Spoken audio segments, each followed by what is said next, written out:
Hello, good morning. Are you excited to be here? Yes. Of course you are.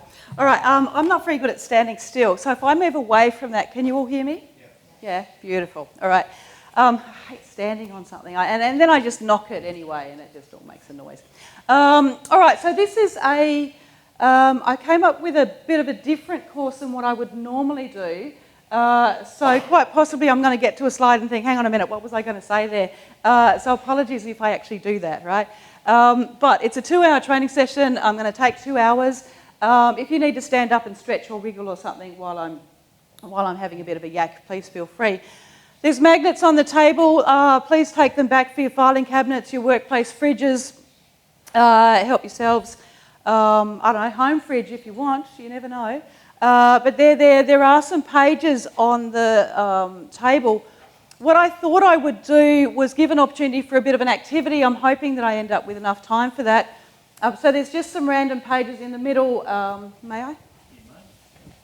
They just look like this. Right, help yourself. We're going to use the first little section very soon, and then we'll just come to the rest way later. Okay? So the plan is, what we're going to talk about today is culture, wellbeing and resilience. I want to talk about respect and respectful communication, and I want to talk about perspectives, bystanders. Responsibilities is pretty much going to be all the way through. I don't really have a section as such, it's something that I think is relevant all the way. Please feel free to ask questions as you go. You don't need to wait till the end, just, interrupt, do whatever you want to do, it's fine. So, let's do this first though. This is on that page in front of you. I would like you to give yourself a score. I'll give your workplace a score. 0 is not at all. 10, of course, is completely 100%. Is your workplace, number one, so potential 30 out of 30, is your workplace safe and supportive? Give yourself a number from 1 to 10.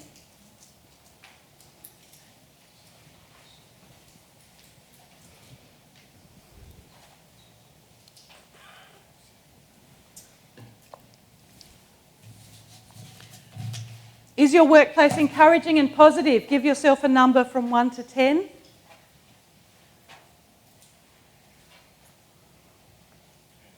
Is your workplace engaging and productive? Give yourself a number from 1 to 10. Now, it'd probably be a bit rude to single you out and say who got what score, but did anybody give themselves or their workplace a 30? Beautiful. But I work for myself. Ah. Yeah. I work for myself too. I go with about a 27. All right, that's good. Nice and easy for a 30. Anyone who actually works for a company that's given themselves a 30? What do you think? What do you think we should be able to give ourselves realistically? 30 is, let's face it, maybe that's a little high. What do you think should be a reasonable score that we should be able to give ourselves in our workplace looking at these criteria? 25.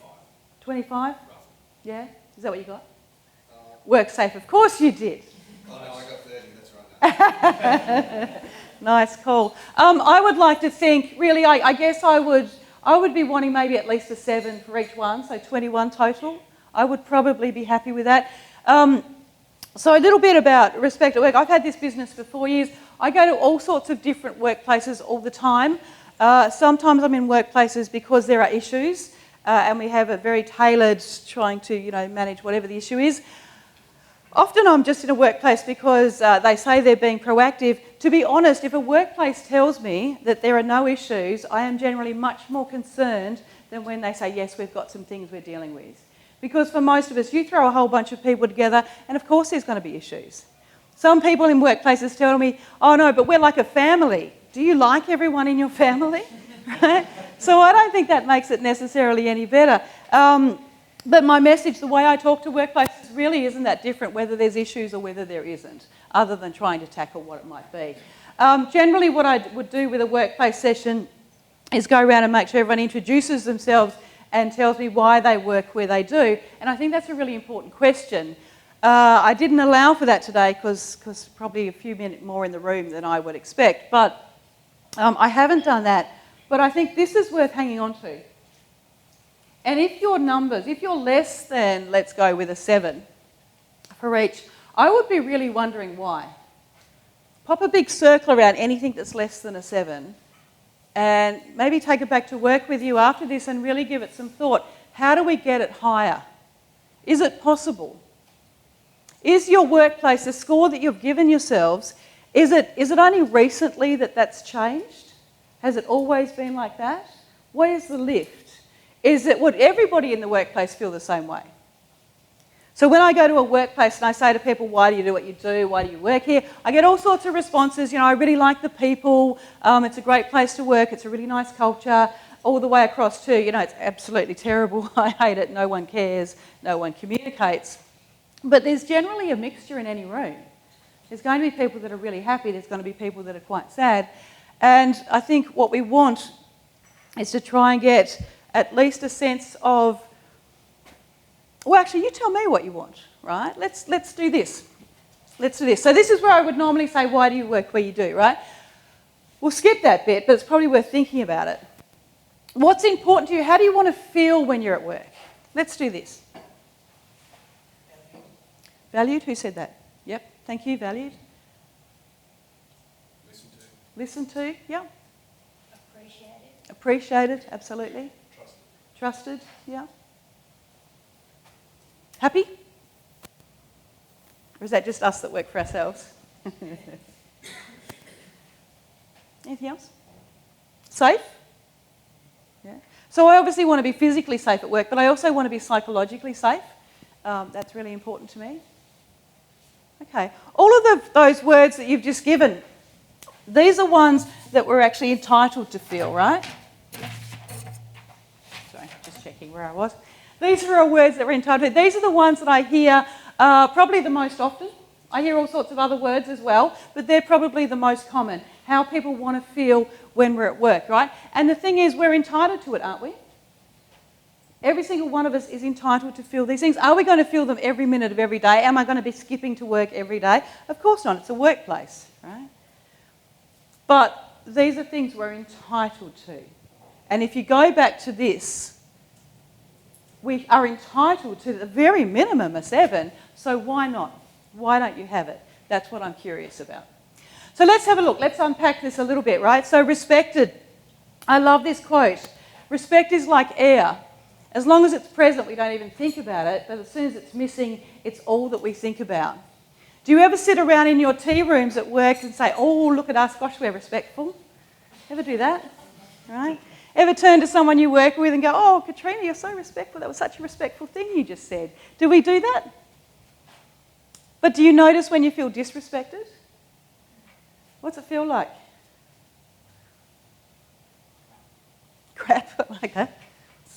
It is, isn't it? Yeah? It's almost tangible, I think. When I feel disrespected, I really note it. It's really like, oh. And you know what's crazy? Respect. So I'd say almost all of the workplaces I go to, respect is one of their workplace values. It's so common. Right? And yet, it's this really weird word that we don't think about it until it's missing. It's a bit like most of our workplace values when you think about it. We don't notice them until they're missing. We just, I think, expect that everybody is going to be respectful all the time and that we're going to have a respectful workplace. I have a business called Respect at Work. I have the shirts, right? It still doesn't mean that I'm respectful all the time. I can be quite judgy. I'm working on it. I'm judgy at the supermarket. And what gives me the right? Judging is actually thinking that you're better than someone else. I have no right to do that. It's not respectful. But I have to engage in it. I have to actually step in and remember to do my best to be respectful. But this word, we seem to forget that. We seem to just think, oh yes, we're entitled to it, so of course it's always there. Yeah? So what is respect?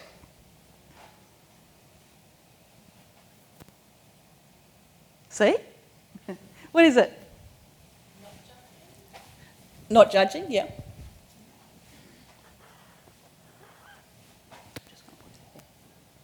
What else?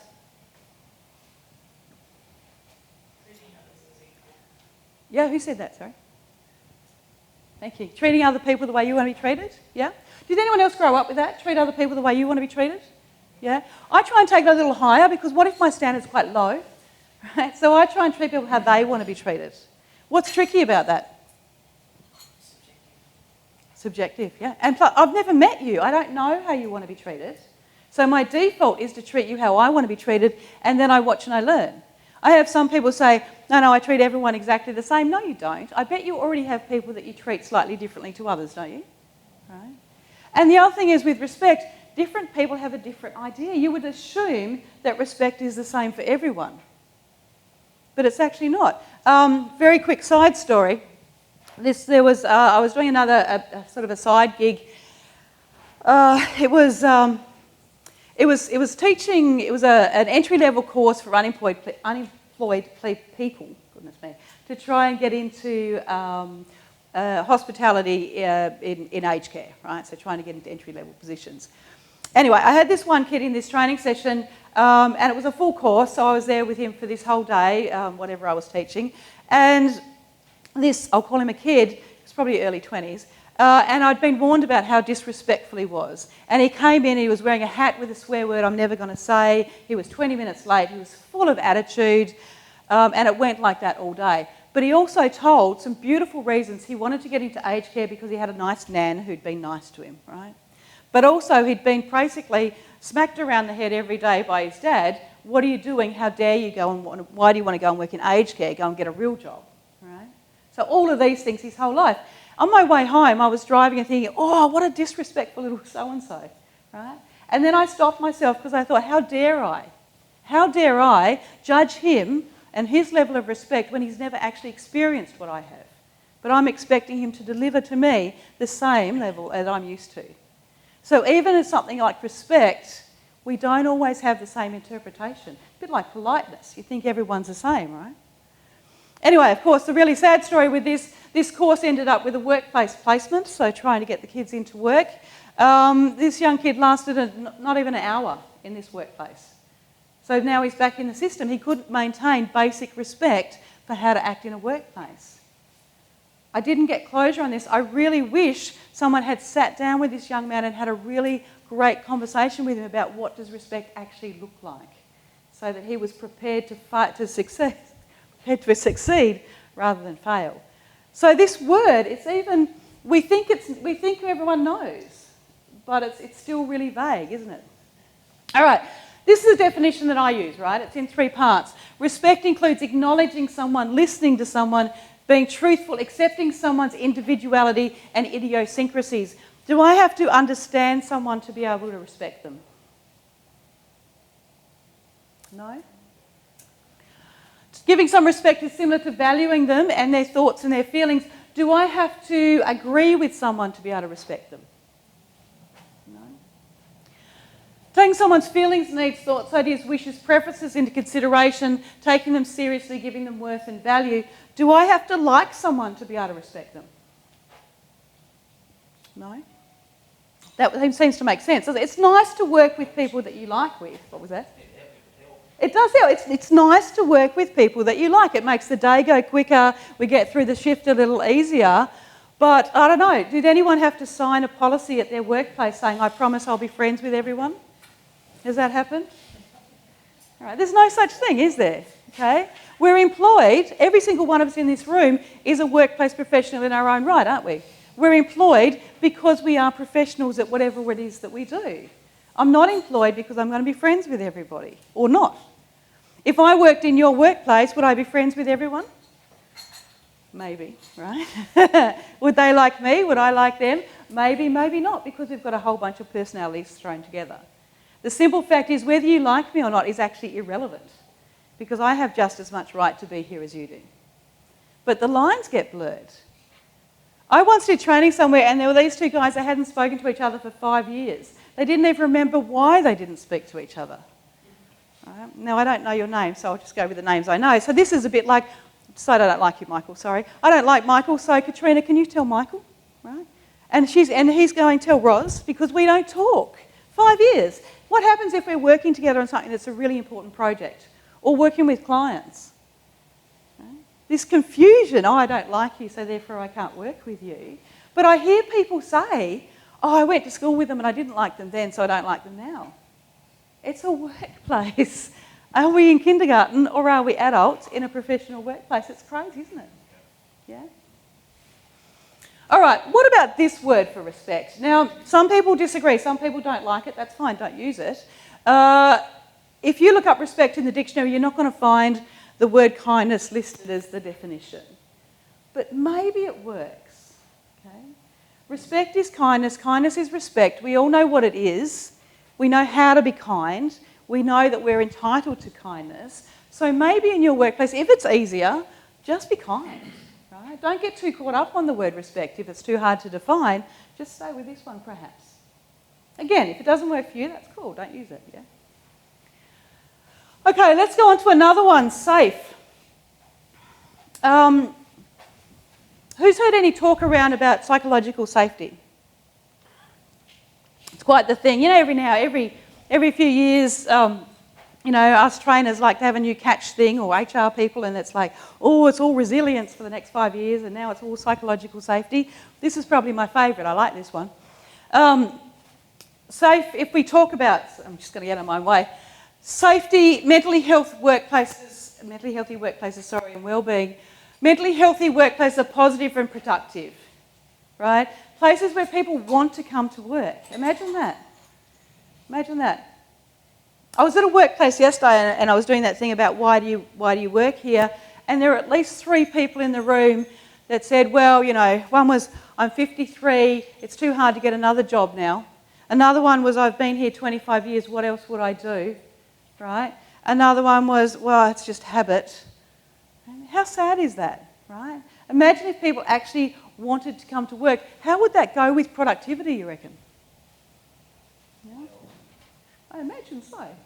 Thank you. You're my little person that talks to me. Beautiful. Mentally healthy workplaces are more productive, less likely to take sick leave. I need to read this because I had to write it down. Sorry. 1 in 6 of us have some sort of mental health condition, which is most commonly is anxiety and depression at the moment. It's costing between $11 and $13 billion in Australia every year. With our presenteeism, absenteeism, mental illness is the leading cause of sickness, absence, and long-term worker incapacity in Australia. This is certainly growing. COVID, nobody likes COVID. What I like about what's been happening is it's really brought this stuff to the forefront. There is a lot more attention now, as there should be, on looking after people's well-being and really focusing on making sure that our staff are mentally healthy in our workplaces, which is great. Does it cost anything to be you? I love this question. Psychological safety is a sense of confidence that the team will not embarrass, reject or punish someone for speaking up. This lady, Amy Edmondson, she wrote the book, The Fearless Organisation, quite a few years ago, but she's got a TED Talk at the moment that's not too bad. Definitely worth having a listen to if you're into that sort of stuff. And what she talks about in her in her TED Talk, and I guess it's probably in her book, she talks a lot about aviation disasters. So apparently it's quite a hierarchical industry in the airline industry. And so she's got all these stories of where perhaps the co-pilot or the other staff are too scared or intimidated to speak up to the pilot if there's a risk that something might be going wrong. So, for example, you know, the pilot's speeding down the runway 3 times faster than he needs to be, but the co-pilot doesn't say anything because they're so afraid. And then there's disasters. And she talks about that much better than I do in her talk. But I just think back, in the 80s mid-80s, I did an apprenticeship. And I was the only female there, so I went through normal apprentice. Did anyone else do an apprentice ever? Yeah? Okay, you know what I'm talking about. See? So I went through the stuff that apprentices normally go to, plus a little extra because I was the only female. But where I'm going with this, you didn't speak up. As an apprentice, you just sit and shush. If you try to speak up, shut up, shut up, shut up. So let's imagine I ever saw anything that was potentially of a danger, right? Would I speak up? For example, when I knew that the white chocolate sauce had gone into the garlic container, Did I speak up before that was served to everyone in the function? I don't think so. Wouldn't it have been good if I did? Right? So psychological safety is absolutely this you can say what you need to say. And if you think about your workplaces, imagine if you have people in your areas who don't. Right? So I don't know what your workplaces are, but imagine if you have people, there's a potential for a safety breach, and somebody for fear, because they're too afraid of the intimidation, just doesn't speak up. That's a problem, isn't it? And there's a book, I don't think I put it in here. I talked about it when I was at the conference last time, but there's another guy, I've just forgotten his name. Sorry. Timothy Clark, who's written a book called The 4 Stages of Psychological Safety.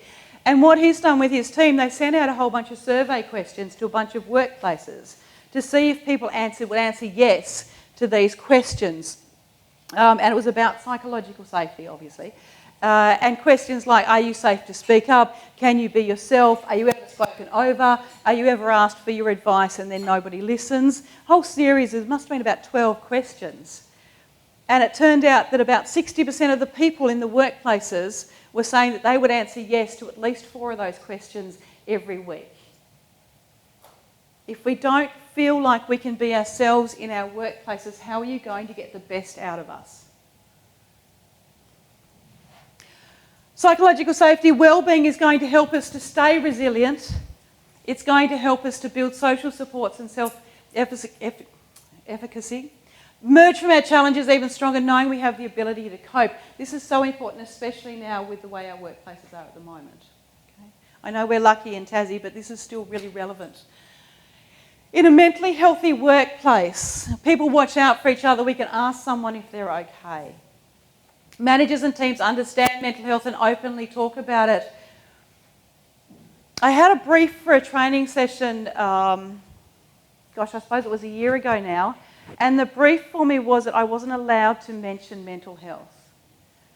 For a bunch of people, I was supposed to talk about the content, right, but not actually use the term mental health, because they thought that if the wording was used, they wouldn't engage in the training.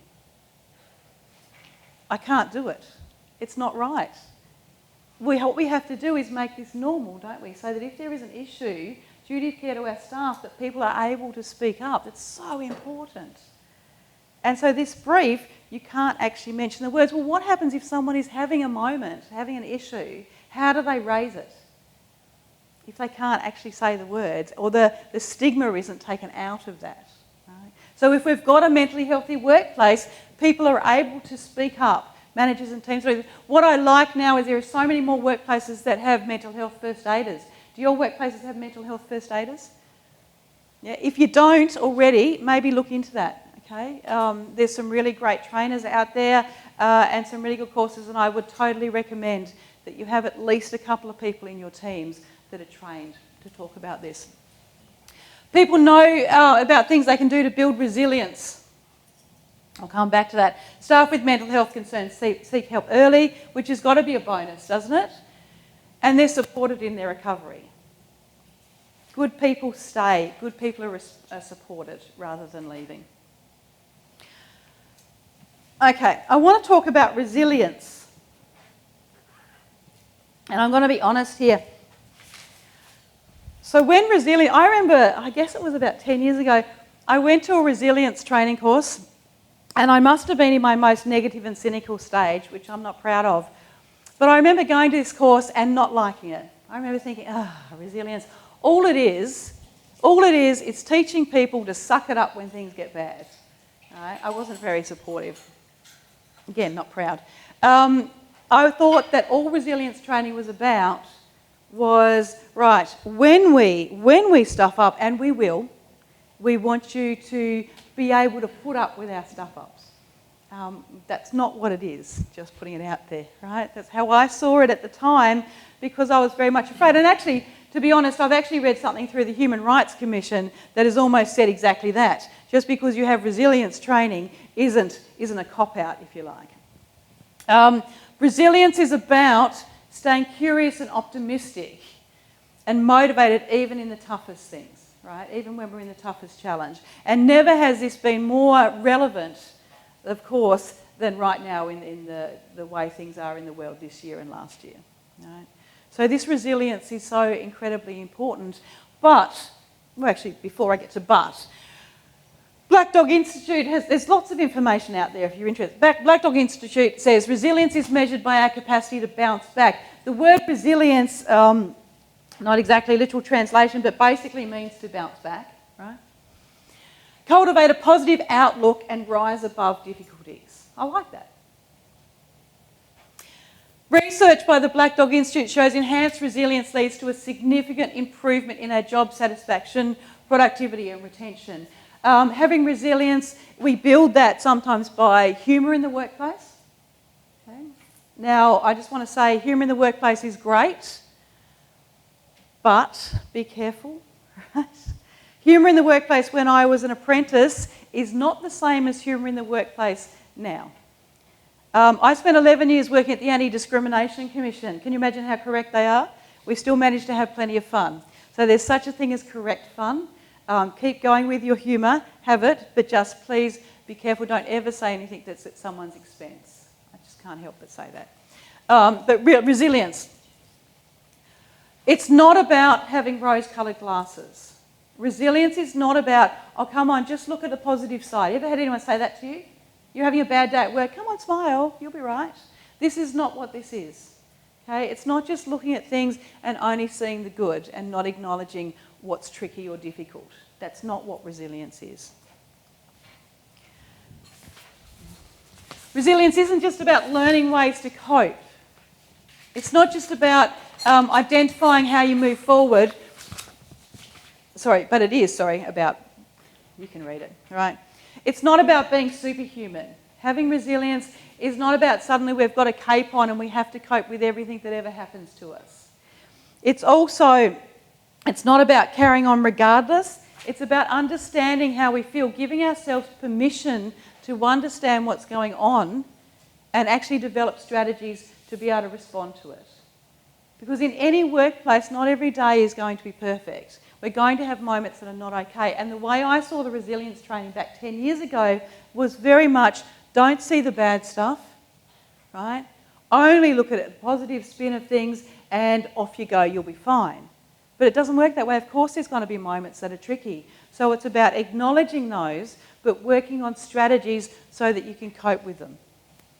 When you've got a workplace where everyone is looking out for each other, where everyone is respectful, this resilience almost goes hand in hand with that. We build that in our teams. Building our positive emotions helps us cope with our negative emotions. It's not about, this is just me, this is just my opinion. I've got some issue with the whole work-life balance conversation, right? Because I don't think it's that simple. I don't think it's a matter of, okay, make sure you've got this many hours in the workplace, make sure you've got this many hours in your home life, or else you're failing. And I don't like that. It's almost like it's put an extra pressure on us. If we're spending too many hours at work, there's something wrong with us. And I don't like that. I actually like what I do for a living. I like to be working on stuff. I like to be reading workplace books. I like doing this literature. So I think there's a real danger in saying just work-life balance. Perhaps what it is what do we have in our life, what do we have that builds our positive emotions? What do we have in our life that makes us smile? When I worked for government, I used to go for a swim at lunchtime. I loved it. It's what kept me fresh, what kept me great in the workplace. It's what made me come back energised. Did it mean I spent less hours at work? No, it didn't. But was it something that really worked for me to build up the positive emotions for when I needed them? Yes, it did. So not work-life balance. It's about what do you need. Help each other with that.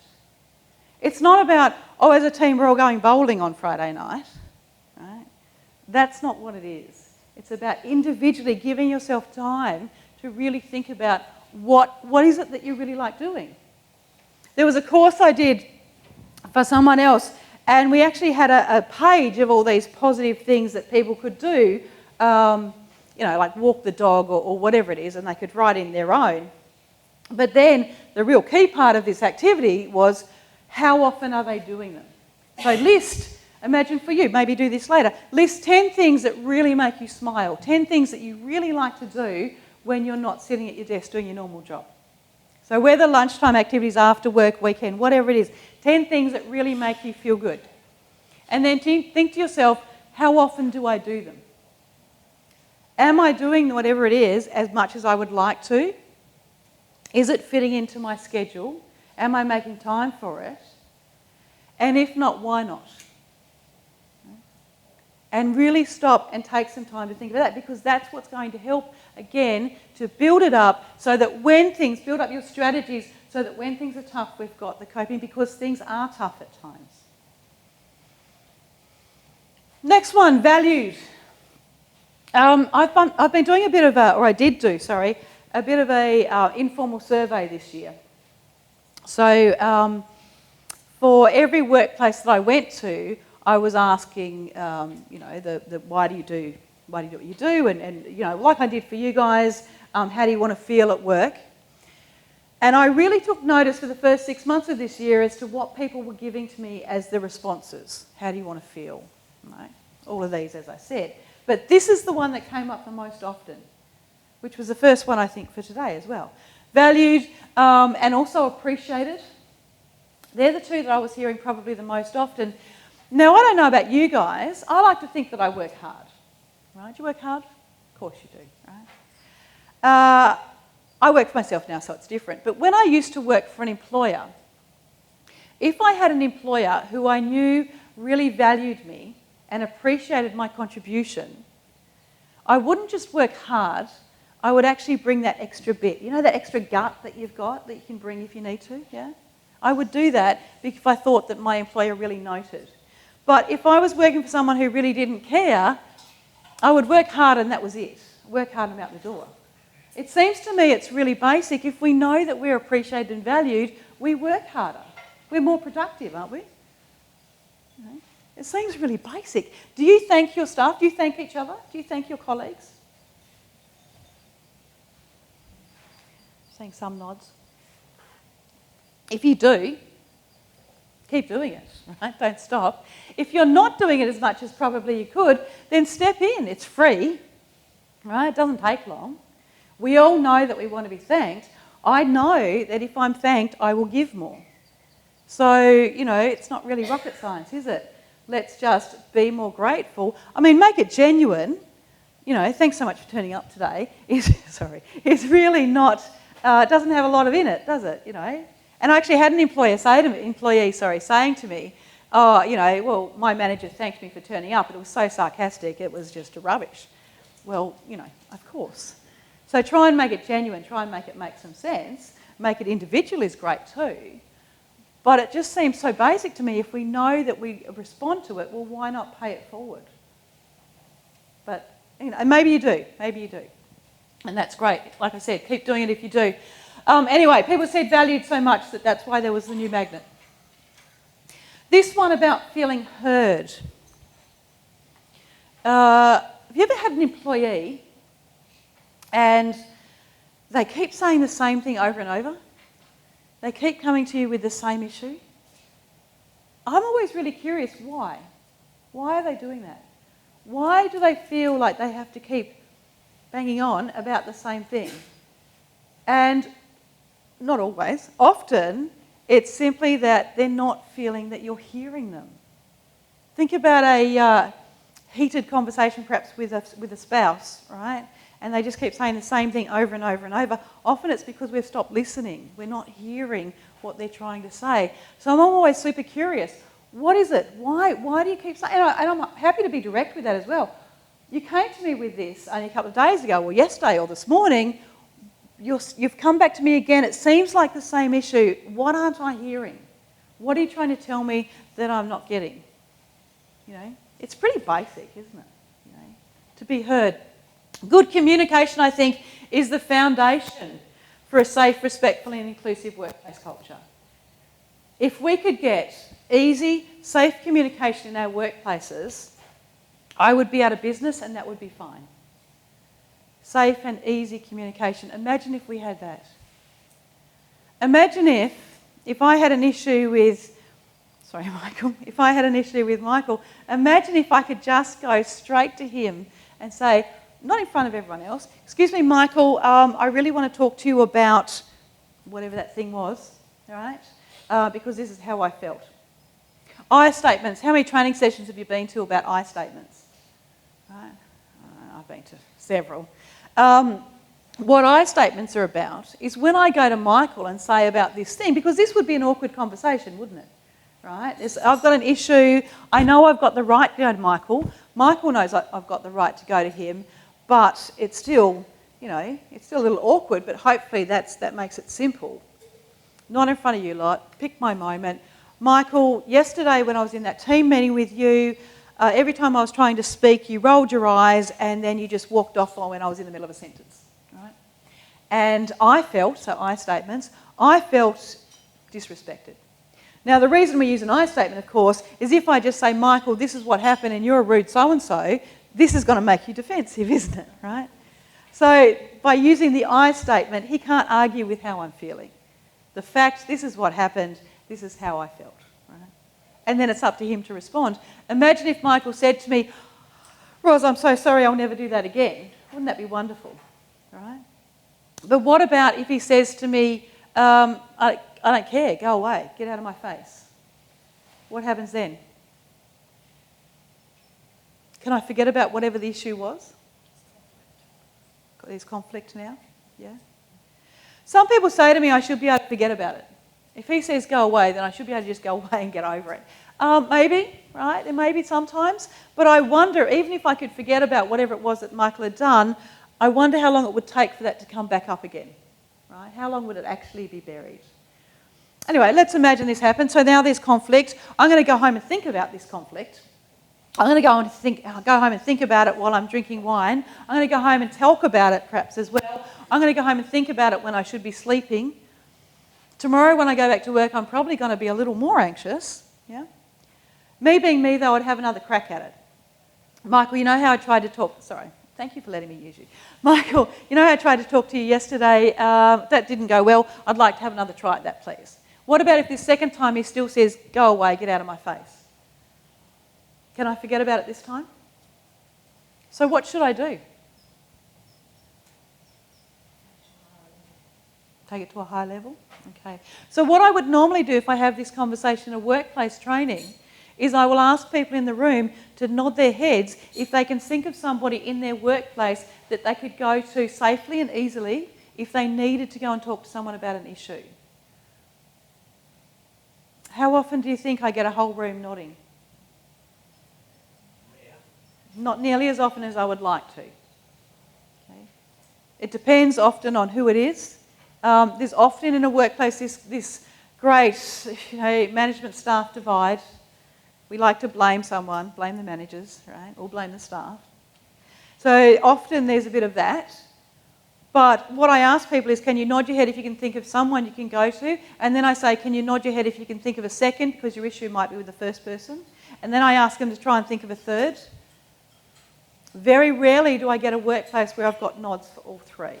Now, if in a workplace, then I pull up a slide that has their workplace go-tos, and then we can talk about it. But also, even with that, there's a workplace I'm doing some stuff with at the moment that have got some issues, quite toxic issues, and on their list that says, workplace go-tos, this is the HR team, this is the team leaders, the staff in those sessions are looking at that list and saying, I wouldn't go to 80% of those people if I was on fire. Which is why I ask people to nod their head first. But how are you supposed to do the best for your staff? How are you supposed to be duty of care in your workplaces if people don't feel that there's anyone they can actually go to safely? Right? You've got to work on that, don't you? I'm curious. Maybe I won't ask you to put your hands up, but maybe give some thought to that. What do you think the culture might be like in your workplaces?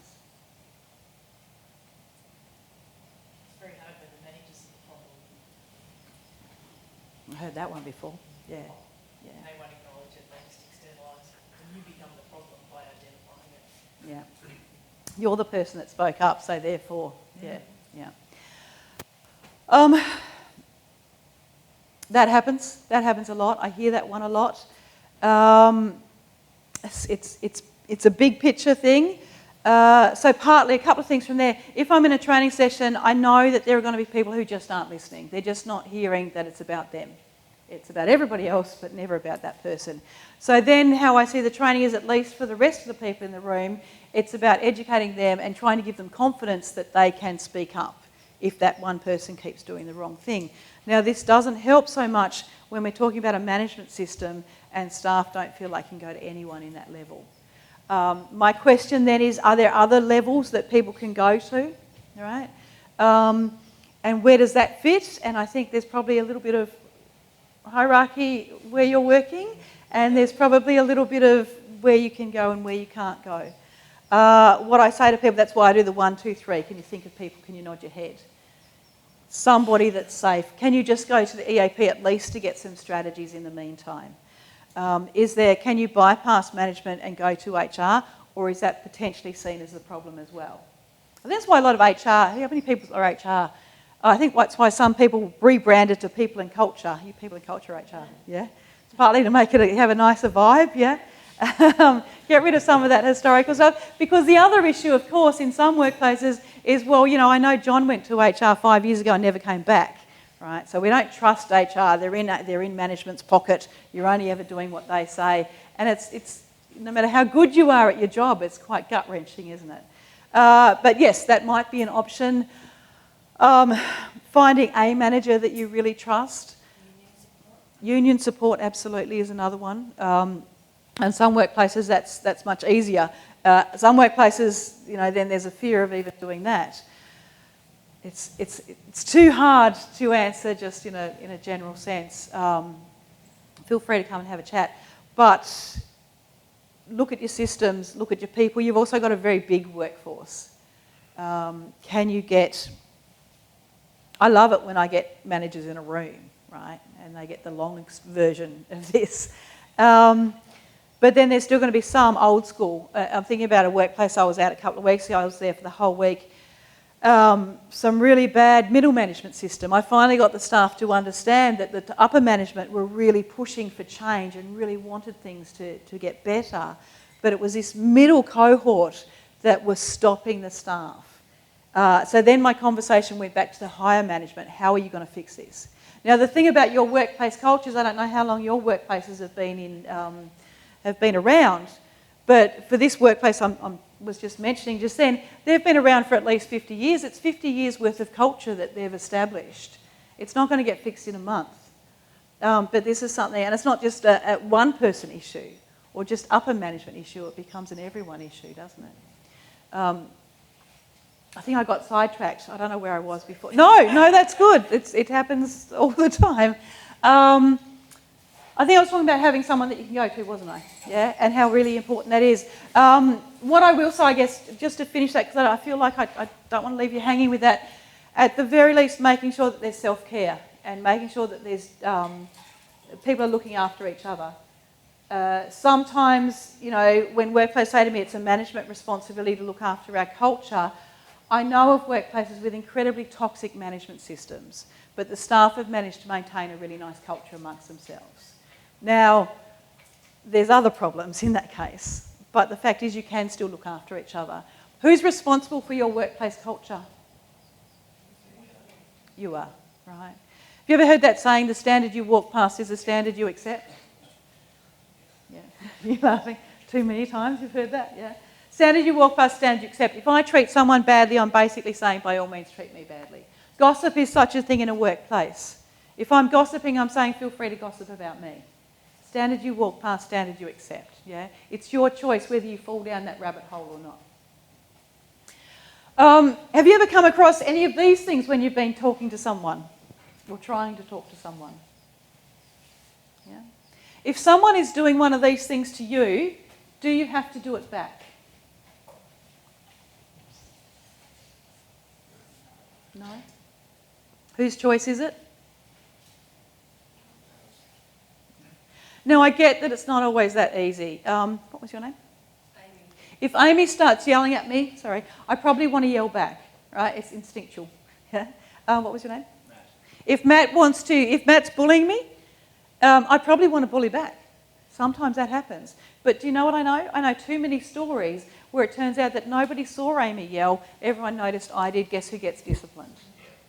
No one saw that Matt was bullying me because he's very clever at this and very subtle, but everyone's noticing what I've done. Or he's made the complaint about me, right? Guess who loses their job? So be really careful that you don't fall down into that and get tempted to step in. Sometimes you've just got to rise above. But I get that it's tricky. The most important part of a conversation is to actually hear what's being said. I think straightforward and simple conversation is the best thing that you can do. People want to feel heard.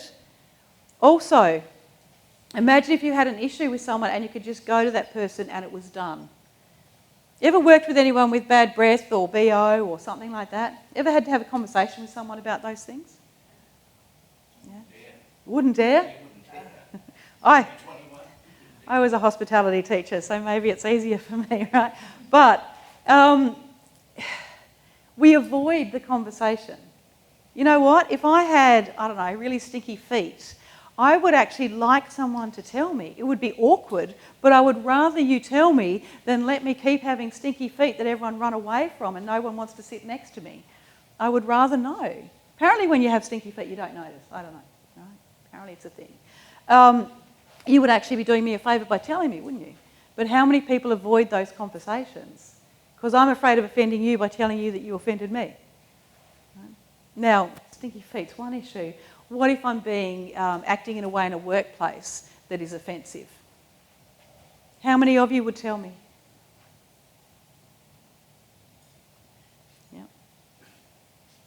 Yep. Depends, yeah. That wasn't a lot of you. Can you think of anybody in your personal or your private life, your personal or your work life, sorry, who would never speak up? And is there something wrong with those people who would never speak up? Is it just the way they are? Yeah. So what we have to be careful of, because sometimes I come across people who say to me, so what was your name? Japs. Chaps? Japs. Japs. Japs. Japs. James. Oh, I'm so sorry. No, that's okay. Sorry, James. I'm sorry. I don't know what I was hearing then. All right, anyway. That's on the video, isn't it? I forgot what I was saying. I have forgotten what I was saying. I've lost it. What was the last thing I said before that? Going to someone, having permission to speak. Okay, James, let's imagine, that I'm abusive and nasty and hideous to James and I'm basically just being really awful to you all the time. Some people in the workplace say, well, that's James's problem, not mine. If he doesn't speak up, then that's his problem. I can just continue to be nasty, bullying, I don't know, whatever it is I want to be. I can just keep doing this, racist, sexist, ageist, until he tells me not to. What do you think of that? It's rubbish, isn't it? Right? But people will say it with such passion, how will I know that I'm a bully unless someone tells me?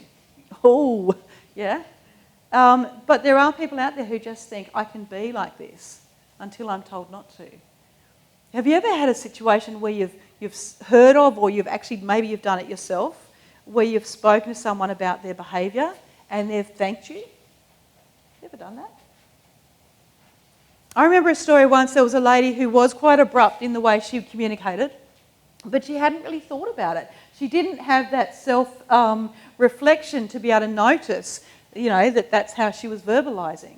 Somebody went to her and said, listen, and that lady was so grateful. She was also really sad because no one had told her that for the first 4 years she worked there. It was just that this new person had come along. She said, I wish I had have known this before. Now, there's a certain amount of how can you not notice? But maybe some people don't. So aren't we doing them a favour if we speak up? I actually had a staff member that was sacked. Yep. In the end. She was just spiralling out of control, turned up late, went missing at lunchtime. Yep. And met her 10 years later, and she thanked me. She thanked you. She got sacked. She Yeah. thanked me and she's married, she's got 2 children. She's Yeah. working full time again, and her life has turned around. Yeah, she's had that moment of self-reflection. Yeah, If that hadn't happened, I just wonder what would yeah, yeah. It's about being brave. You know, we've just acknowledged that we know people who wouldn't speak up. So as someone who would speak up, I have to really understand that. I have to appreciate that there are some that can't. And I need to sometimes be someone else's voice. Now, that doesn't mean running to HR on someone else's behalf. That means being a good bystander. That means supporting other people. However, I'm going to contradict myself now because there is an element of responsibility. I can understand why someone might be afraid to speak up, but it's your workplace, remember, Judy? Remember that whole, the standard you walk past, it's your responsibility. So sometimes people do need to understand it's their workplace, they need to be brave. But this is why I keep coming back to safe and easy communication. Do people have the ability, is there somebody that they can go to safely and easily so this gets raised? Because you know what happens if it's not raised, of course? It goes underground, all we do is bitch and moan about it, and then we have this culture of, I did something, you noticed, nobody's telling me, but you're all talking about it amongst yourselves, and that's causing a whole other problem, rather than anyone actually coming and speaking. Yeah? Awkward sometimes, but direct, easy communication, wouldn't that be great? All right, let's do this one. Here's another one for you. It's on the page as well. It's on the bottom half of that page. Listening self-assessment. You ready?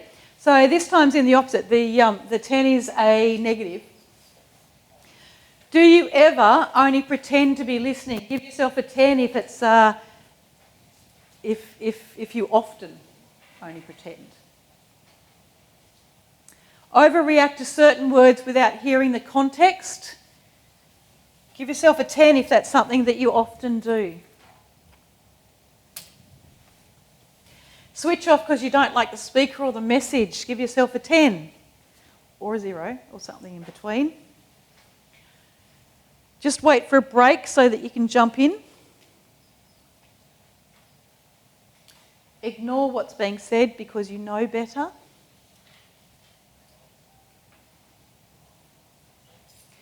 Wait to pounce on flaws in comments or arguments. Only listen to the words without considering the body language or the emotion.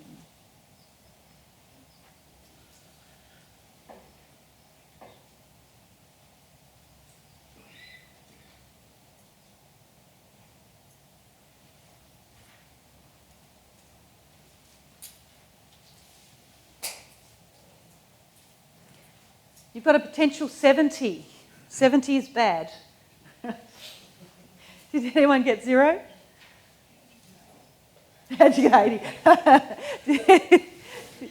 Did anyone get 0 there? Anyone, let's not make it too hard. Did anyone get a 70?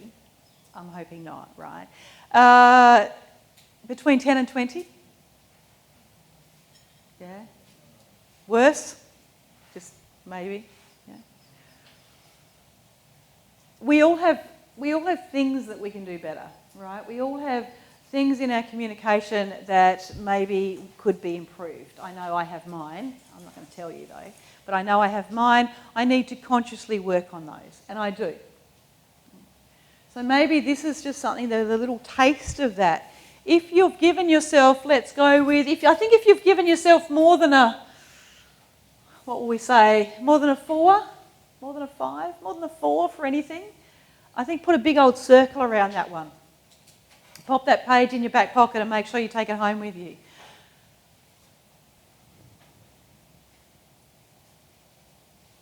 I won't ask who's got everything circled. That would be cruel. You know how, this is a bit depressing as a trainer, apparently people only remember 10% of what they hear in a training session. It's sad, isn't it? Choose wisely.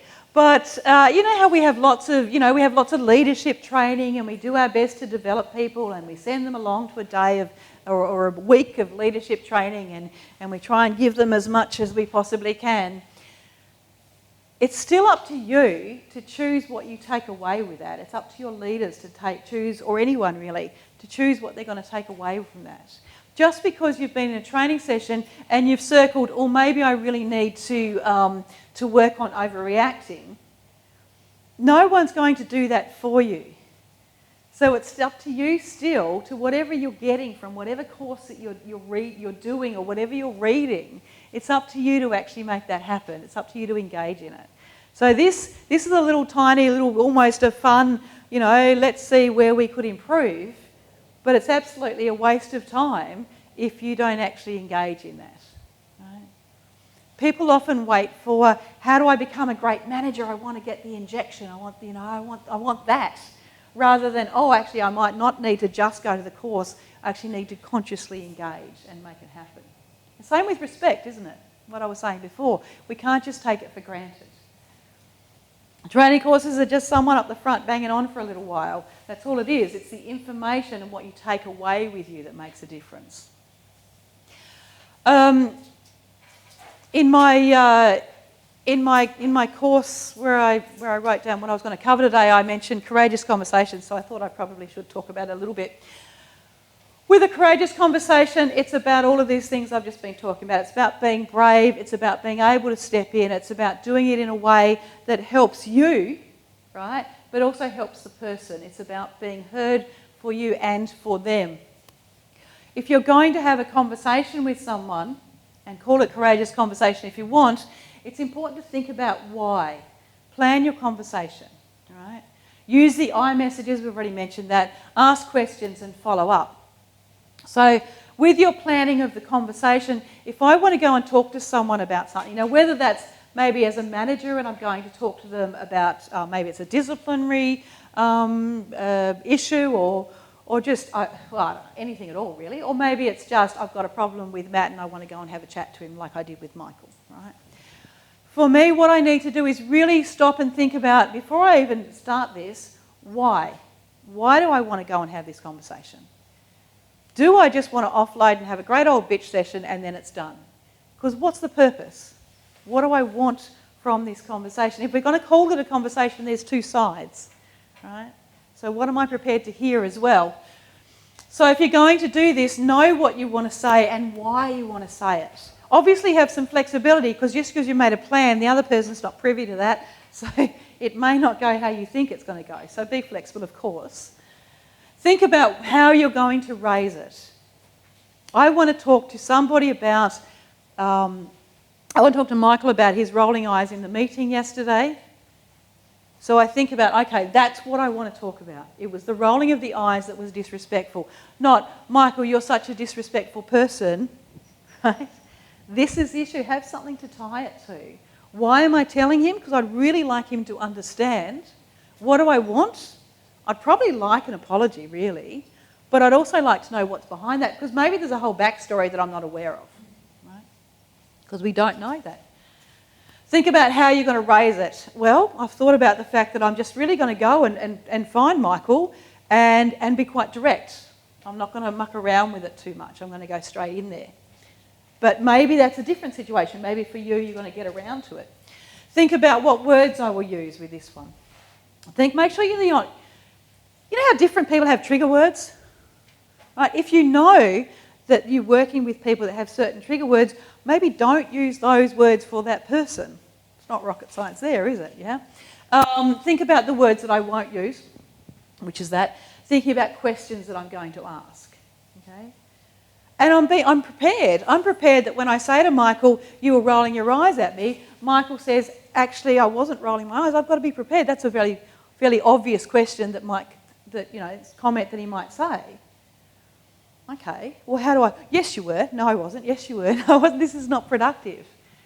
Michael, I felt like you were rolling your eyes every time I spoke and you walked away. Right? This is what I saw. No, Roz, I didn't. I had some dust in my eyes. Okay. I really felt like it was being disrespectful. Can we talk about that? Can we break that down? What did you think happened? I'm curious as what your take was on this situation. Make sure you go to the right person. If I've got an issue with Michael, who should I go to?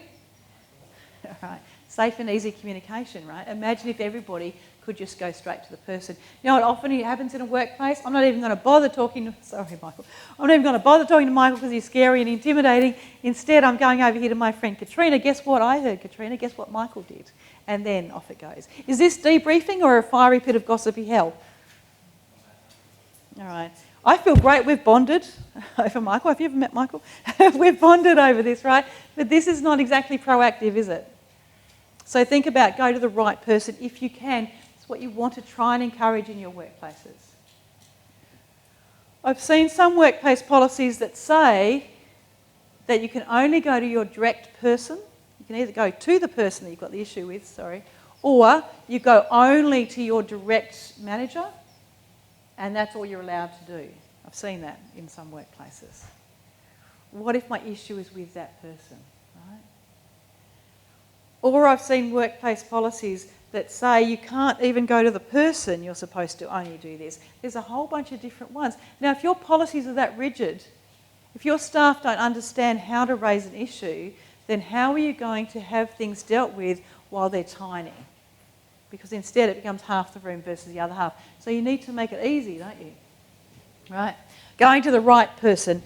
Considering the best time and place. Having a conversation with Michael about this in the middle of a WorkSafe presentation is probably not the best place. Right? Asking questions. So we all know about the what, where, etc. questions. These are the ones you want to be asking if I'm going to Michael to talk about what the issue is, making sure that I'm prepared with my questions that I'm going to ask. Okay? Listening to understand. And I always follow up, whatever it is, no matter what it is. One of the things I often hear about that people in culture departments don't do very well, or managers don't do very well, is follow up. So a staff member comes to you with an issue, and your response should be thank you. Right? Thank you so much for trusting with me with that. That thing that's now given me an extra week's work. But thank you for bringing that to me and trusting me with that, because if you didn't, it was only going to get bigger and bigger anyway. So thank you, right? And then I always, because I hear that people you don't get back to them. Oh, mate, I went to HR about that, 8 months ago and I never heard. My manager's now avoiding me. I went to them about this issue and I haven't, they're actually avoiding me. And I was reading something about that this morning. There was an example. What was that in? Some newsletter I get. And it was an example of I think it was the people in culture. The staff member had come to them with a complaint about their manager. And so these people in culture, they were like, oh, I don't want to go there, right? We don't want to have to deal with that. So what they did, because they imagined it was big, they imagined it was much bigger than it was.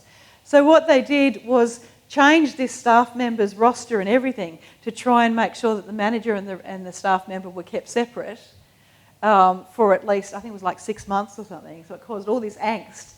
But then when they finally got them in a room together, the issue was only tiny and it went away within about 2 hours.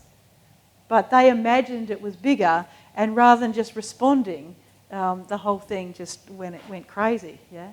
So take the time, get back to people. Don't avoid someone if they come to you with an issue. Give them the courtesy of saying, I don't have any closure for you on yet. However, one of the things I hear from staff, that staff versus manager thing again, is staff saying, but the managers never do anything. Ever heard that one? Right? You're not necessarily going to be privy to that. Maybe as a management team, we're actually dealing with this, but we're not going to go back to the person who complained and said, oh, just so you know, we're looking at some discipline proceedings. It's not going to happen, is it? So people assume that nothing is happening. So whatever you can do, I just want you to know, I've heard you, that is, we've taken notice of what you said. I don't have any feedback for you so much yet, but I want you to know that this is very much at the front of our thoughts, or whatever it is, yeah? Follow up. Follow up with the person. I've had a chat with Michael about this. Hey, Michael, how are we going with that? Depending on what the result of the conversation was. But also checking with yourself is really important. Coming out of one of these conversations, they're not always fun, and you might feel like you need someone that you trust to be able to debrief with that. A trusted debrief is different to a gossip. The only person that knows the difference is you. Just engage with that, right? If you need to debrief, make sure that you know what your intention is when you're doing it. But that self-care is really quite important, checking in after you've had a conversation. Negative workplace cultures. I'm not going there. This isn't a bullying course. But as far as all these things, I think it fits with everything I've already spoken about. There's a real danger when we're feeling like we're not being treated well, when we're feeling like we're being disrespected. There's this real danger that what happens is we make it messier, okay? So we fall down the rabbit hole, whether it's retaliation, and chemistry's partly in this, right? So, cortisol kicks in, suddenly we're into that defence mode, our emotions are going in this way, let's counter, rather than let's try and stay calm in here, right?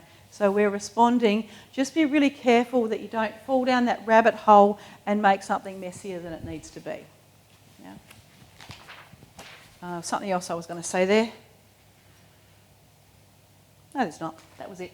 Okay, perspectives. When we're talking about any of these things with respect in a workplace, all of this stuff comes down to perspective sometimes. Like I said to you before, any workplace I go to, there are people that think it's a great workplace and people that think it's terrible. You're going to come across that. Yeah? This is me at 10 a.m. on a Wednesday going, oh no, no one's spoken to me, what's happened? Oh, it's terrible, I think I'm being bullied. 10 a.m. on what day was that, Wednesday? 10 a.m. on a Thursday, exactly the same situation. I'm saying, oh, it's so nice and peaceful, I'm loving it. Right?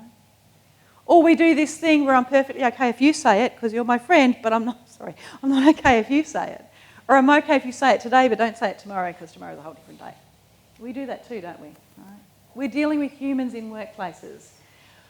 I frustrate people all the time because this is not black and white. There's a whole bunch of grey in this. It's individuals. Give people the permission, if you like, but make it safe and easy. And have conversations to talk about respect. It's not just this workplace value that's on a poster on a wall. One thing I hear about when I do government training, state service principles, oh, it's all rubbish because we only use them when we want to get someone into trouble. Right? A real set of values actually means something, and people think about it and they unpack it. I once went to a workplace where one of their values was don't be a dickhead, right? Seriously. Oh, great, that's on tape too. And that workplace, so they had 11 values because they didn't want to be traditional, they want to be a little edgy, right? 11, not 10, not an even number. And one of them, it was about 100 staff, one of them was don't be a dickhead. But for them, and I sort of raised an eyebrow, but for that workplace, for that 100 people, it was unpacked, it was talked about. They decided together that they all knew what don't be a dickhead means for them, and it fitted. I'm not saying that you should embrace that one for your workplaces, but I like the fact they unpacked it. If they get new staff members, maybe they need to think about how that gets unpacked the next time. But if you're going to have it, use it, yeah? Okay, bystanders, I've talked a little bit about this. You have so much power. The way you support each other in your workplace is just so powerful. Your choice of empathy or apathy can make a real difference. Over the years, because I've been talking this for a long time now, over the years I've had many people, when I talk about bystanders, say to me, I can't be a good bystander because then I'll be in the spotlight. If I try and support Michael, then I'm the one that's going to get the focus on me.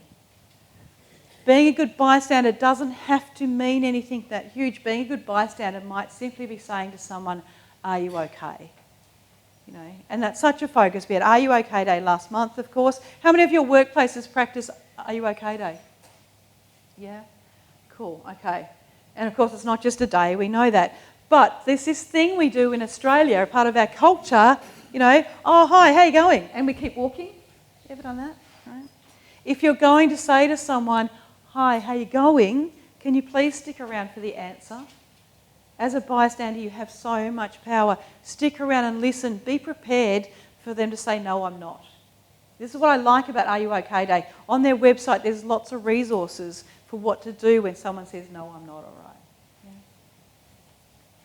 Your choice can really make a difference. I have a right in my workplace. I have a right to be shown respect, dignity and consideration to me, my culture, my beliefs, my values, my personal characteristics. You don't have to like me, but you do have to respect me because I have just as much right to be here as you do. And what I will do in my workplaces is I will be courteous and respectful towards others, and I put in brackets, especially the ones I'm not friends with. It's really easy to be respectful to your mates, isn't it? Yeah.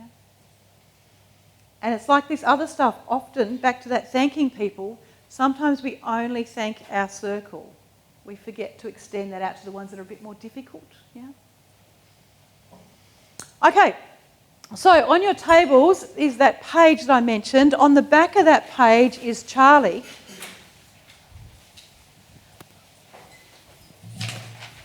Let's find mine. Charlie comes with 4 questions. How's our tables? 3, 3, 3, 5. I think just work at your tables. If you've got enough, you can separate into 2 groups if you like. I'd like you to have a little bit of a read at this. Charlie's in your team, right? So Charlie, as we know, has the right to be shown respect, dignity and consideration to her culture, beliefs, values, personal characteristics. You don't have to like her, you do have to respect her. She's in your team, you're the colleague. She's worked with you for 2 years. She's always been a happy, motivated team member. Lately, you've noticed that she's acting out of character and you're not happy with how she spoke to you yesterday. So first question, just work on this one. Let's do one at a time. As her colleague, what are your responsibilities to Charlie? If you can scribble something, and in a minute, I suppose we should have done butcher's paper and pens, shouldn't we? Although that's always scary, I think. Write down some stuff, and in a minute, I'll get your feedback on that. I said just the first one, didn't I? So I probably should speak up now. Did some of you go ahead and do more than one? Because I got in the conversation and forgot to get out of it. Yeah? All right, shall we stop and unpack at least the first one? So the question was, as her colleague, what are your responsibilities to Charlie? What did we get? Something from each table. Respect her. Yeah, and what does that mean? Because we all know that's... Be kind. Yeah, good. Yeah. Something from you guys? Check in that you see that she's okay. Yep. Yep.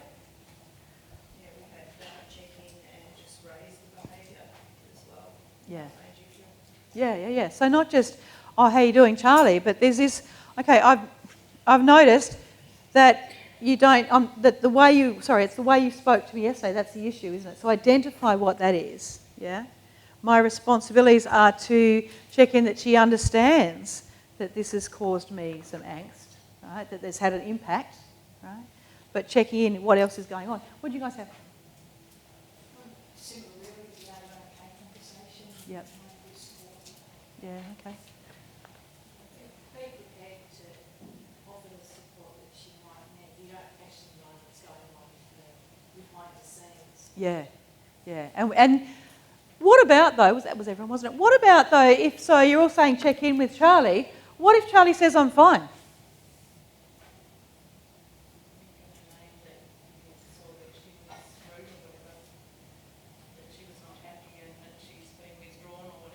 Yep. Yep.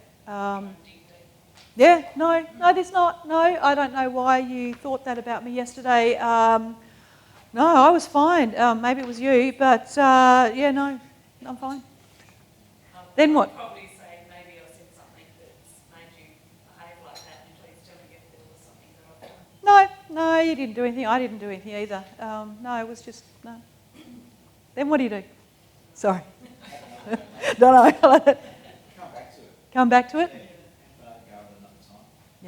Yeah. Don't just get tempted to put in the too hard basket. You know, it's not, again, looking for simple answers, you know, in a training session, all you do, go and check in with Charlie and everything's good, right? But let's be realistic here. You check in with Charlie and she's not giving you a thing. She's fine, thank you very much. And actually, what business has it got? What business is it of yours? I'm fine. Maybe you've got the problem, right? That happens, doesn't it? So go back to that. Check in on that again. What else could you do? If you have noticed the out of character behaviours, Yep. then I would pass that up to them. Are our supervisors the same or different? Can I have a conversation with mine and or hers? Yep. Just so that they're checking that they're aware of my observations about the changes. Yeah. If you go to a supervisor about this, are you getting overly involved? Are you dobbing? Are you now being a bit ridiculous? Or is this duty of care? Right? Some people think, I can't go and tell somebody that I'm concerned. You actually can. What about are there any managers in the room? What would you do when someone comes to you and says, I'm worried about another employee? Anyone want to share? Yep. Things name up what behaviour or what comments or what mood Yep. has made, bring this to my attention. Yep. And then I find an opportunity just to have a chat to the said individual, not necessarily even say that somebody's come to me as concerned, but just to calibrate that opinion in my own right. Yep. If they had a close friend or a close working relationship with somebody else, and sort of check in with them and put it on their radar. Yeah. So more people had watching. Yep. Brief, and we check back in. Cool. A day later, a week later. Yep. Did you have something different?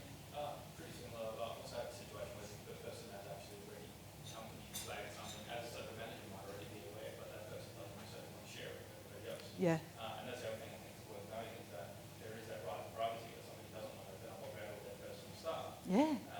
But I think Judy's there to raise the behaviour that's impacting the workplace. We don't necessarily have to go in and start delving into, surely there's something going on in your private life. Yeah. Well, if something was happening to me, I think I want to work out as well.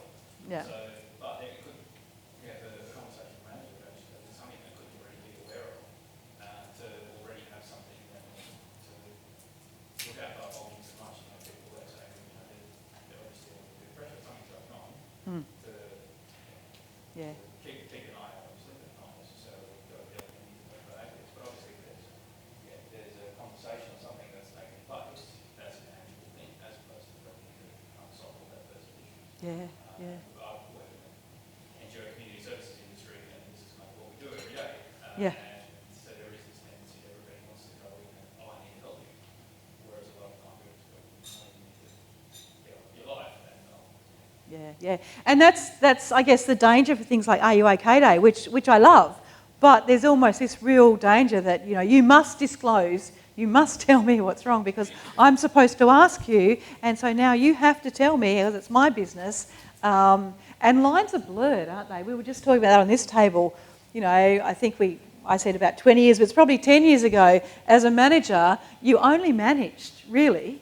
I mean, some people were already onto it, but, you manage the performance issues and this personal stuff, this what, wasn't even on the table, whereas now I'd say, 60-70% of management is about dealing with people issues. And it's blurred, it's making it really hard for some people. How far am I supposed to step in? Let the person be a guide. I like everything that both of you just said. You want to talk to Charlie about how she's acting. How will you plan your conversation? Did all of the tables get to that one? No? Can I just give you a few minutes to go to that one, if that's okay? If you haven't already. How'd you go? Number 2. Are we done? Something from you guys. You want to talk to Charlie about how she's acting. How will you plan the conversation?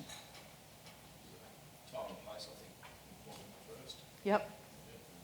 I just want to be true active listening to my judgment. Yep. How do you choose the time and the place? How do you know what's the right time? You ask. You ask, yeah. Is this a good time to chat? Yep. Yep. How soon how soon or how far out should you try and act on this? As soon as you can, yeah. I really like, thank you, checking in with someone, what's going to be a good time. I'd really like to have a chat to you. Be careful of someone's anxiety. Listen, I really want to have a chat to you, but they're just about to go on leave, or you're about to go on leave for a week. You've just caused a whole bunch of anxiety that wasn't necessary.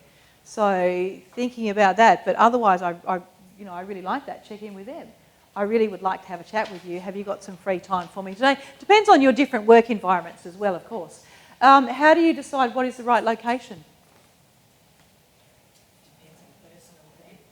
Depends on the person, depends on the workplace as well. Yeah? Sorry? We've got little breakout rooms Do you? which are very small and private. I feel pretty trapped actually. also glassed, they are, aren't they? So people can see in? Or is it? The fronts or the doors are, Yeah, okay. For some people have quite a bit of anxiety around that, but yeah, don't put me in the room, yeah? Maybe you go for a walk at lunchtime. I guess it depends on how formal it is. Is it an HR conversation? Is it just an informal chat with someone that you work with? I like to go for walks with people. I find it just makes it a little bit easier. You know, they don't have to be worried about who's looking who in the eye. You can have this informal chat but that's me, right? That's what works for me. Otherwise, eye contact is such an important thing. So how do you choose the right location? I think it depends, doesn't it? Right.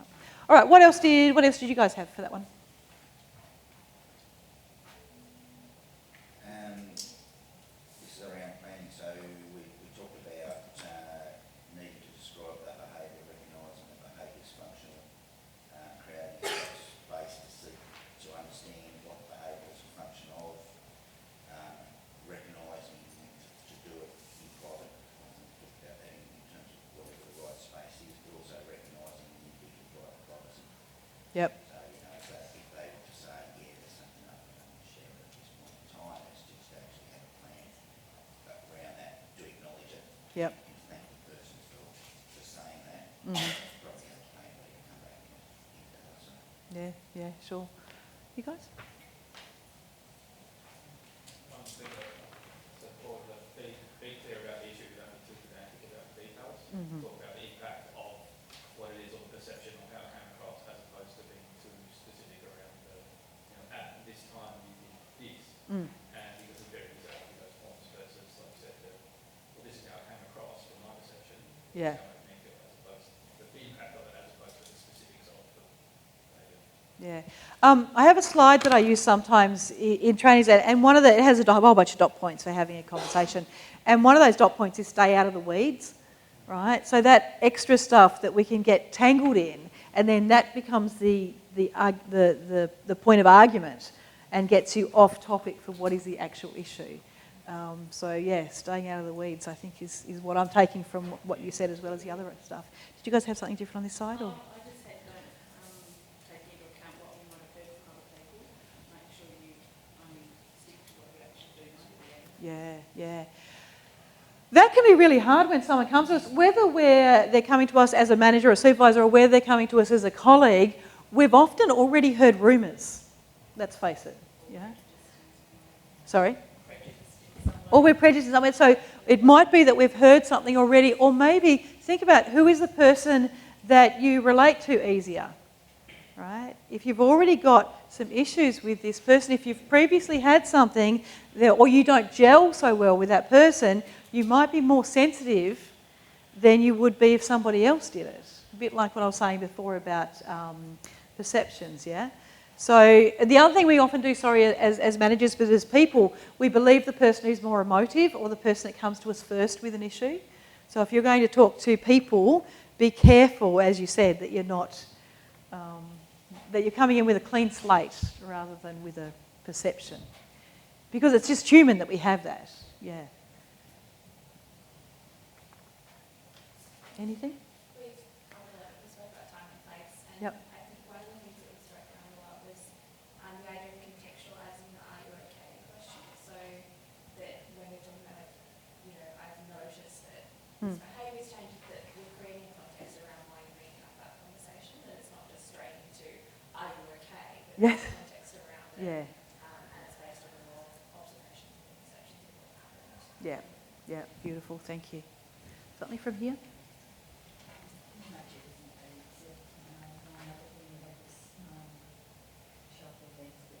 Yeah, so we just had Cheryl, a bit of empathy? Yeah, absolutely. Yeah. That's, yes, just yes. Empathy is an interesting thing, by the way, just this little side thing. Some people are naturally more empathetic than others, but I believe that empathy can be taught. I believe we can absolutely work on our empathy. It's not just this thing that you either have or you don't. We can all increase it. It might take a little bit more work for some people, but it's so crucial, isn't it, when you're having conversations. What did you guys have? We have something like curiosity and like giving the benefit of the doubt. Yeah.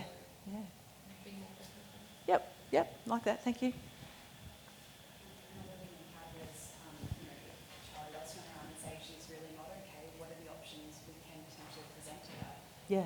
as people to speak to or things you can do to help.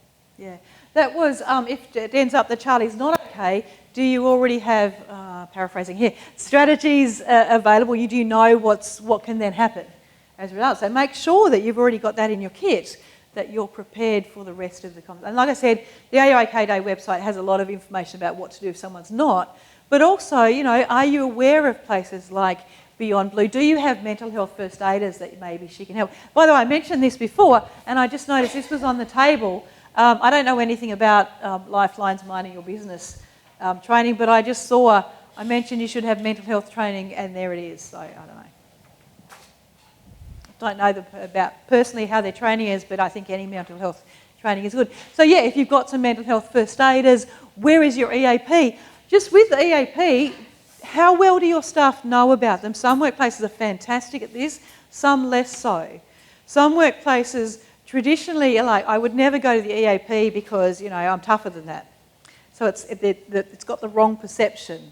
In some workplaces that are a bit like that, the EAP might come in and just sit in the tea room for a day and make it so that it's normal and it's really easy to access. So if your workplaces don't already have great awareness, I assume, do you all have EAPs? Employee Assistance Provider, the outside counselling service, yeah? If you don't, really start thinking about it, and if you do, just make sure that your people know who they are. Most workplaces seem to, but just make sure there's no fear or stigma. Workplace I was at not that long ago were really worried. They felt like it was very much that there was no confidentiality. And they had a reason for believing that. It was a historical thing, you know, again, 5 years ago. But just maybe do a check-in on your staff and make sure they're confident and that they're using the service, because that's, you know, it's a good one. All right, what questions might you ask Charlie? Let's spend 5 minutes on that if you haven't already addressed that one. Okay, shall we? What questions might you ask Charlie? Who's going first? Over here this time.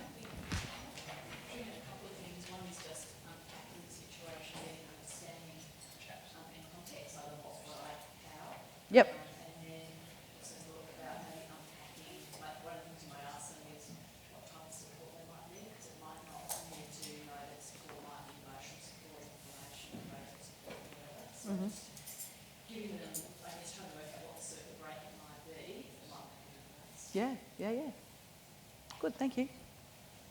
Something along the lines of the workload, there could be some stresses there with being overworked or something where Charlie hasn't come to you and said, look, I don't have time to do this, I'm too busy.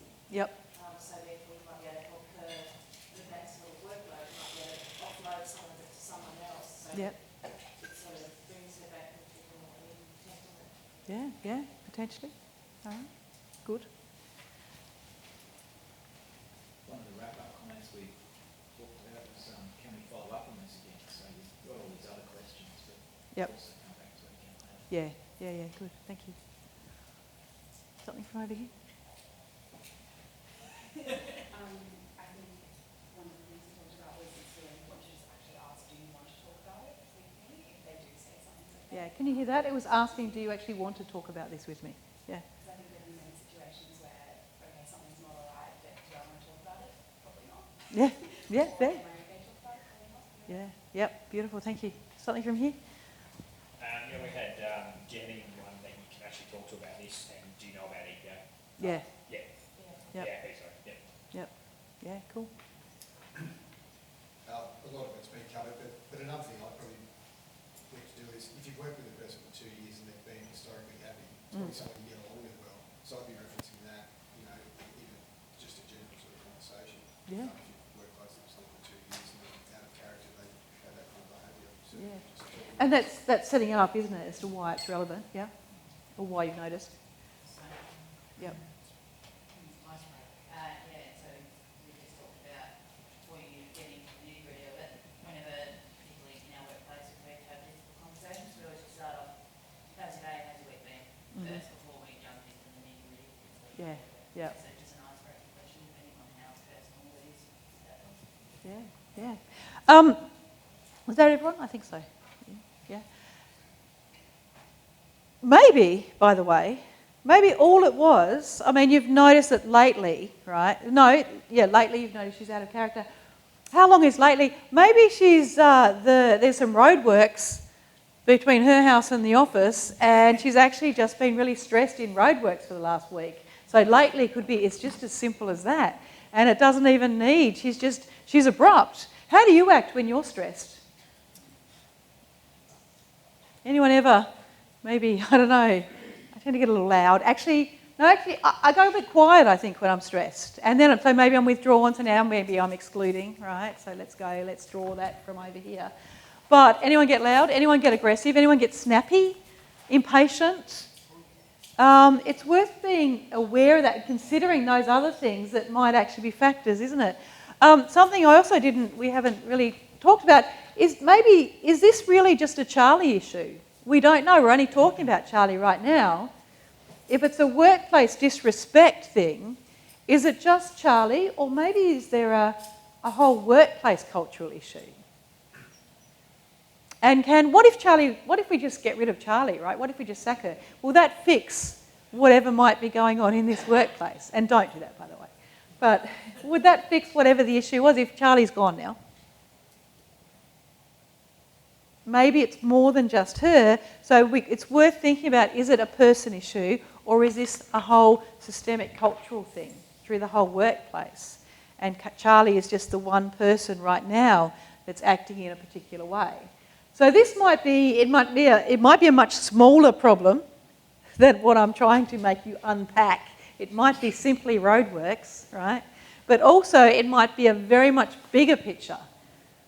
And maybe there's a whole bunch of other things going on, which is beautiful because your answers were all about unpacking that and giving her permission to speak and looking at strategies and helping her have all these things to help support her with that. But we've got to be careful that we don't automatically go in. If you've got a workplace that's already got cultural issues, sometimes what happens, is we go into this thing, oh, Charlie, it must be a response to all of those other things. It might be just traffic. Or we think, oh, well, it's another one. Charlie's got trouble at home, so we just dismiss it and think it's only about that, when maybe there's actually something going on in here. So again, be careful with that preconceptions, which is what you were talking about with the last question. All right, very last one. Does Charlie have any responsibilities? If so, what are they?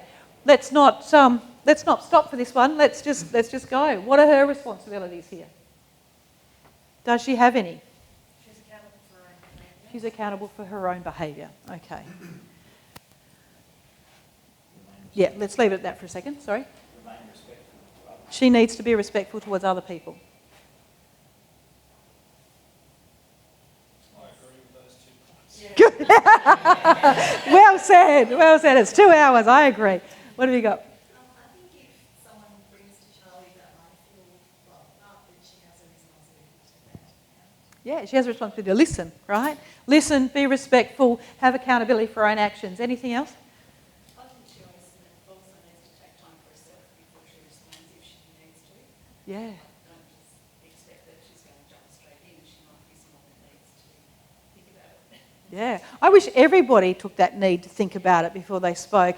Has anyone here, anyone ever, spoken without thinking? Yeah? Imagine if we paused before we spoke. And there was a guy at a workplace recently, and he actually said that he's been practicing that for the last 2 weeks. This was before I got there, and he said he's really been, every time he has to have a conversation, he pauses, and he counts to, I assume he counts to 10, I suppose. And he said it's already making a difference. It's becoming habit, so, it's probably going to take a little while longer. But that pause before you speak, there's gold in there, isn't there? Did you guys have anything to add? I guess what you could reframe it as well is we had down in the questions, well, is it something that I might have done that might have been a precursor to her behaviour back Yeah. to me? Yeah. So as far as her response, maybe not a responsibility, but certainly she could potentially learn, well, if that was brought to my attention once I had a conversation of like, oh, it was actually what you said to me last week, or I overheard you having a conversation about me with someone else, Yeah. then maybe she could have taken what you've mentioned today about having the conversation with me about that before it sort of escalated to her snapping back. Yep. Good, thank you. Do you have anything else to... Anyone else there? Acknowledge how her behaviour has made me Yeah, yeah. And that comes back, that's the accountability again, isn't it? Right? All of us in the workplace have rights and responsibilities, back to that slide that I put up just a minute ago, right? This applies to all of us. I might be being subjected to inappropriate behaviour. I still have responsibility to have accountability for how I'm acting. Every now and then I have people sent to me for a one-on-one training, right, the naughty person or whatever. You know what, that person's always got a backstory. I only acted like this because they did that. And sometimes it's looking at how do we manage those triggers, you know. And like I said before, whoever I said bullied me, I think it was you, Matt. Matt bullies me, I bully back. Guess who ends up in trouble, right? You made the complaint before I did. You got there first, otherwise I would have got there. All of these things can be quite hard to deal with, but if we just stop, and I know it's not this simple, but if you just stop and really work in your workplaces to get cultures of safe, easy communication, then a lot of this stuff will just roll and it will be really easy to manage. But if you don't have that, if I'm afraid to go to someone, whether I'm Charlie or whether I'm the other person, which I guess is me in this one, do we each know that we can do this? You've got to get that respectful culture, but how does it happen? How do you get a respectful workplace? Leading by example. Lead by example, that's one thing. We'll work on that. That's something that's actively work on. I mean, one of the things that we set up in my leadership team, for example, is we've got a thing of we actually encourage each other to, call me on it. Like earlier this week, I sent out a message to my managers and just said, look, I'm, in case I'm a bit more blunt than I normally am, for context, I had to put my dog down the day before. If I'm a bit more blunt, please call me on it. Yep. But that's what we've got established with our culture, that if that's something, we can be transparent about it, but we've worked pretty hard to get that. So it's, look, if I need to be brought aware of it, please make me aware of it, and vice versa. But it's something we've actively worked on, and then that's been passed down through the teams. Yeah, beautiful, thank you. It's not just as simple as saying, I've always got an open door, right? That really, because someone tries to come in to talk to me and my body language is such that don't even bother. It's more than that, isn't it? It's about walking the talk, having that vulnerability, allowing people, encouraging people. This is what it means to be able to have open and easy communication. It's everybody's responsibility. It's not a quick, easy fix. I would like to think that maybe if all your workplace get into this and you really start engaging and it starts wherever it starts, maybe within 2 months you'll start to see some changes. But that's going to revert straight back if you don't keep on with it. You can't get lazy. There's no easy fix. You have to keep going, right? Some workplaces take 6 months, 12 months, 18 months, 2 years, 5 years. It takes 2 minutes to get a bad culture. It can actually take years to get rid of it. And it's not going to work if everybody doesn't engage. If you've got workplace values, which I assume you all do, talk about them. Break it down. This is not, soft, fluffy stuff. This is actually the foundation for the rest of your workplace cultures. But often what happens in workplaces is we put this stuff aside because it's not important enough, and then we deal with, but we've got to do the training on how to deal with conflict. Well, maybe if you dealt with this, there would be less of that, and you would be able to be proactive instead of just responding all the time. Yeah. But we all have responsibility. Moving on, go back to this. You want to reassess? Maybe, maybe not. Take that page, take whatever you've circled, pop it in your pocket, and really give some thought to that. What do you want your workplace cultures to look like?